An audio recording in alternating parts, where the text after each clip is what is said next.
नमस्कार दोस्तों, मैं आचार्य के.एस. शास्त्री वास्तु एवं ज्योतिषाचार्य सूर्य ज्योतिष में आपका स्वागत करता हूं। मित्रों, बहुत आसान तरीके से हम ज्योतिष ज्ञान को लेकर के चल रहे हैं कि ज्योतिष को कैसे सीखें, वो सिद्धांत हमारा चल रहा है। हमने बहुत सारे नियम आपको बताए, उनको मैं समझता हूँ, आशा करता हूँ कि आप उनको समझ पा रहे होंगे, उसका लाभ उठाएंगे। अब हम इस पड़ाव पे पहुंच गए हैं कि आप कुंडली का विश्लेषण कर सकते हैं। तो किस तरह से करें? तो अध्याय 101 में हमने आपको वर्ग चार्ट बताए, उन कुंडलियों का विश्लेषण बताया कि कौन सी कुंडली से क्या क्या चीज़ देखी जाती है। जैसे लगन से पूरा स्थूल देखा जाता, पूरा शरीर देखा था, पूरा जीवन देखा जाता है। संपूर्ण अध्ययन हम लगन कुंडली से ही करते हैं। और बाकी की जो कुंडलियां हैं उसकी सहायता करती हैं। 16 कुंडलियों का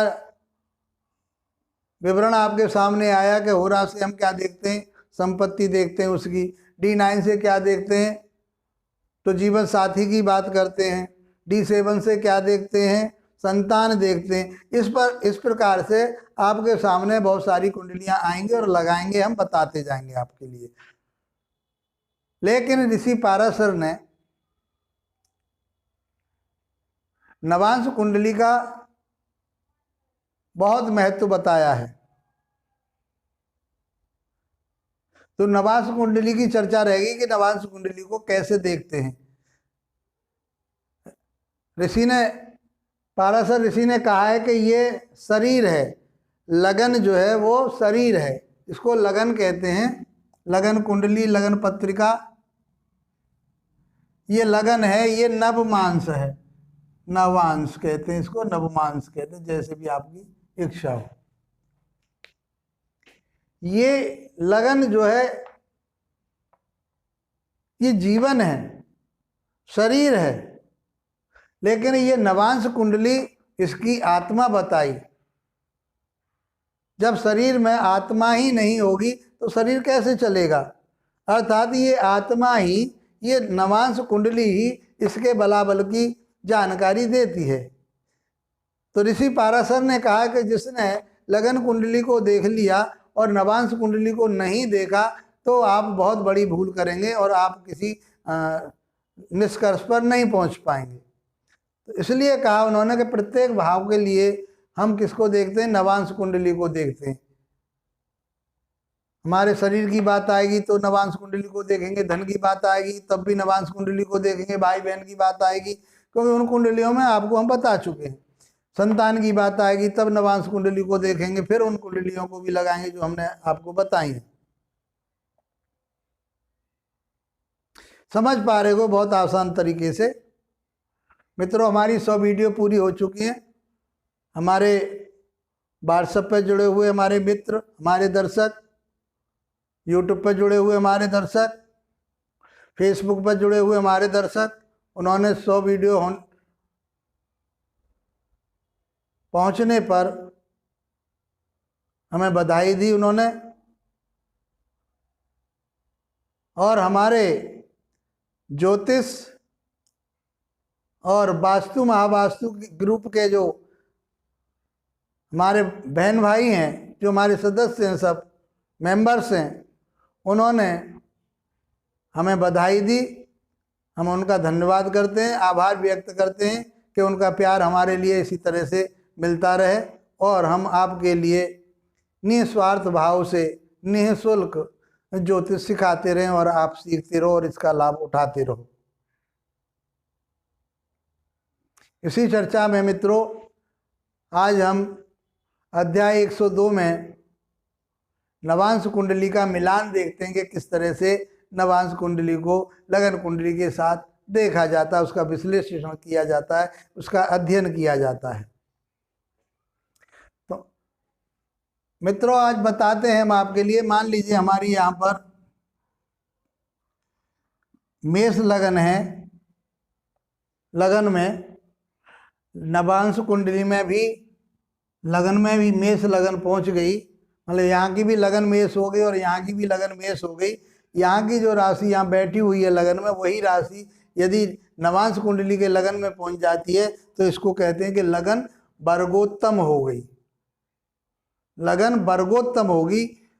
D7 में भी, D10 में भी, किसी भी और वर्गों में जितनों में हो जाती है तो वो अच्छा परिणाम देगी, वो मजबूत लगन हो गई। फिर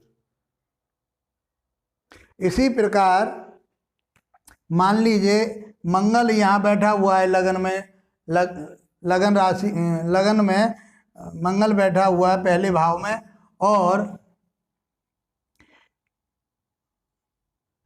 चौथे भाव में मंगल D9 में जाकर के, नवांश कुंडली में जाके चौथे भाव में मंगल मेष का ही बैठ गया, यहाँ मेष राशि में बैठा है और यहाँ भी मेष राशि में बैठ गया, तो इसको कहेंगे कि मंगल वर्गोत्तम हो गया, मतलब दूसरे वर्ग में भी वो उत्तम हो गया, वर्ग जमा उत्तम, वर्गोत्तम। तो इसी प्रकार मान लीजिए हम यहाँ सूर्य को देखें, यहाँ सूर्य बैठा हुआ है मेष राशि में, और यहाँ सूर्य बैठ गया मेष राशि में लगन में जाकर के, तो ये भी वर्गोत्तम हो गया। दूसरा, ये उच्च का है। अब दूसरी बात समझिए, ये उच्च का सूर्य बैठा हुआ और यहाँ D9 में जाकर के, नवांश कुंडली में भी जाकर के ये उच्च का हो गया, तो इसको कहेंगे डबल उच्च का कहेंगे। इसको क्या कहेंगे? डबल उच्च कहेंगे। मान लीजिए यहाँ पर शनि बैठा हुआ है नीच राशि में, और शनि लगन में जाकर के नवांश कुंडली में भी मेष राशि में शनि नीच का होता है, तो ये डबल नीच हो गया। दो बात बताई हमने, उच्च की और नीच की। तीसरी बात यदि हम समझते हैं यहाँ कि यहाँ लगन कुंडली में चौथे भाव में शनि नीच का बैठा है, और नवांश कुंडली में सातवें भाव में, सातवीं ही राशि में जाकर के बैठ गया है। वो सातवें भाव में बैठ सकता है, छठे में बैठ सकता है, चौथे में बैठ सकता है, लगन में बैठ सकता है, किसी भी भाव में बैठ सकता है। तो इसको हम क्या कहेंगे? ये उच्च का ग्रह हो गया। यहाँ शनि हानि पहुंचा रहा था, तो यहाँ पर जाकर के ये लाभ करेगा, हमें फायदा देगा, फल अच्छे करेगा, श्रेष्ठ फल देगा, ये मानिए। तो हम ये इस बात को हमें समझ लेना चाहिए कि यहाँ ग्रह की स्थिति खराब थी, लेकिन यहाँ D9 में जाकर के उसकी स्थिति अच्छी हो गई। इसलिए ऋषि पाराशर ने इसको, इस लगन कुंडली का प्राण बताया है कि यहाँ शनि अच्छे फल नहीं दे रहा था, लेकिन यहाँ उच्च का होकर के अच्छे फल देगा। ये बात समझने की है। अब तीसरी बात बताते हैं हम। वर्गोत्तम बता दिया हमने। यहां मान लीजिए मंगल बैठा हुआ है 10वीं राशि में, और यहाँ मंगल पहुंच गया, यहाँ मंगल पहुंच गया 7वें भाव में, चौथी राशि में, नवांश कुंडली में वो गिरावट में आ गया, क्योंकि वो नीच का हो गया। यहाँ उच्च का था और यहाँ नीच का हो गया, तो ये अपने फल देने में समर्थ नहीं रहेगा, इसके पास ताकत उतनी नहीं रही। समझ पा रहे होगे? बहुत आसान तरीके। इसलिए नवांश कुंडली का बहुत महत्व है। वर्गोत्तम बताया हमने, दोनों कुंडलियों में यदि नीच का है तो डबल नीच हो गया, दोनों कुंडलियों में उच्च का है तो उच्च का हो गया। एक में नीच का है, दूसरे में उच्च का है, लगन में नीच का है और नवांश में उच्च का है तो अच्छे फल देगा। लगन कुंडली में उच्च का है, नवांश में नीच का हो गया, अशुभ फल देगा। बहुत सरलता से आप समझ पा रहे होंगे। अब हम आपको एक बात और बताना चाहते हैं कि कुंडली का और विश्लेषण कैसे करते हैं। तो इसको हम करते हैं राशिवत। राशिवत देखते हैं, दूसरा भाववत देखते हैं। भाव के हिसाब से देखते हैं और राशि के हिसाब से देखते हैं। मान लीजिए यहां सूर्य बैठा हुआ है चौथे भाव में, लगन कुंडली में चौथे भाव में उच्च का होकर सूर्य बैठा है, और ये राशि कहां पहुंच गई? यहां पहुंच गई। ये राशि कहाँ पहुंची? 8वें भाव में पहुंच गई। तो राशिवत यहाँ कोई भी ग्रह बैठा हुआ होगा वो अशुभ हो जाएगा। मान लीजिए यहाँ मंगल बैठ गया, तो या सूर्य बैठ गया, या बुध बैठ गया, शनि बैठ गया, कोई सा भी ग्रह बैठ गया 8वें भाव में जाकर के, तो राशि तो बहुत अच्छे भाव की थी और वो कहाँ चली गई? 8वें भाव में चली गई। तो राशिवत वो राशि कैसी हो गई? खराब हो गई। और वो ग्रह कहाँ से? चौथे भाव में बैठा हुआ था सूर्य या मंगल बैठा हुआ था लगन में, तो वो कहाँ पहुंच गया? मेष राशि में पहुंच गया। कहाँ? 8वें भाव में। तो मंगल राशिवत खराब हुआ, भाववत खराब हुआ। राशिवत वो सही रहा, अपनी राशि में गया मेष में, लेकिन भाववत लगन का मालिक 8वें भाव में चला गया, तो उसने अपने अस्तित्व को खो दिया। वो उतने श्रेष्ठ फल नहीं दे पाएगा।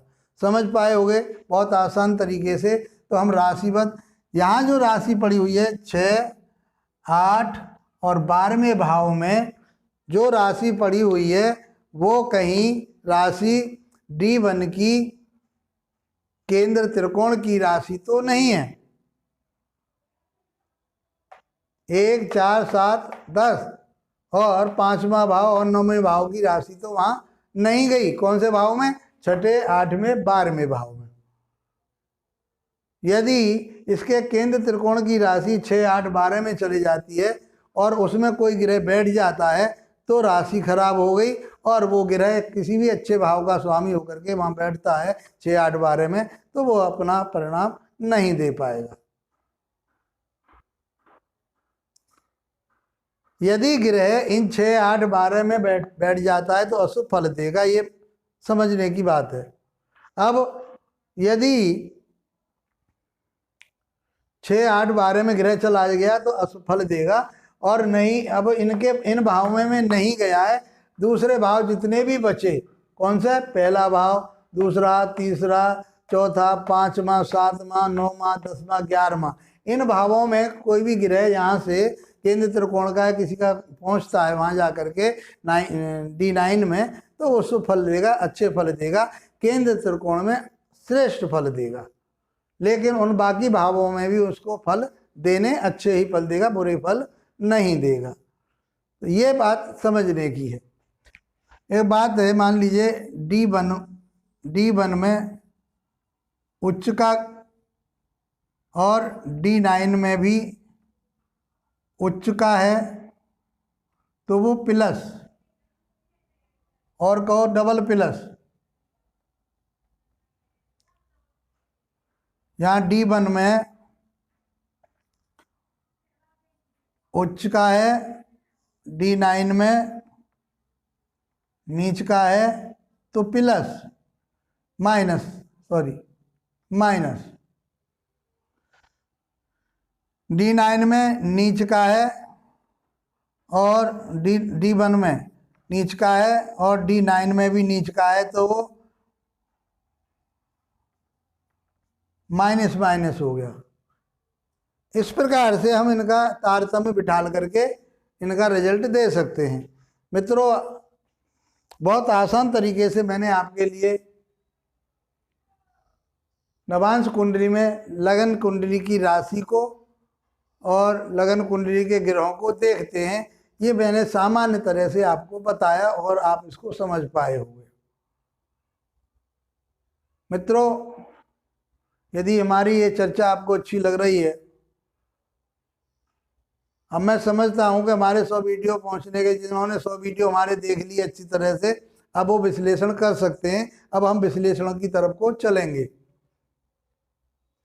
आगामी कुंडली में, आगामी वीडियो में हम नवांश कुंडली को ग्रह राशि वो बना करके, राशि दे करके, इसमें कुंडली बना करके नवांश कुंडली में किस तरह से वो राशियों में काम करते हैं, ग्रह जा करके उनको कैसे देखते हैं, कैसे अध्ययन करते हैं, करेंगे, उनका आगे हम बताएंगे। आज के लिए इतना ही। आप लोगों का धन्यवाद। नमस्कार।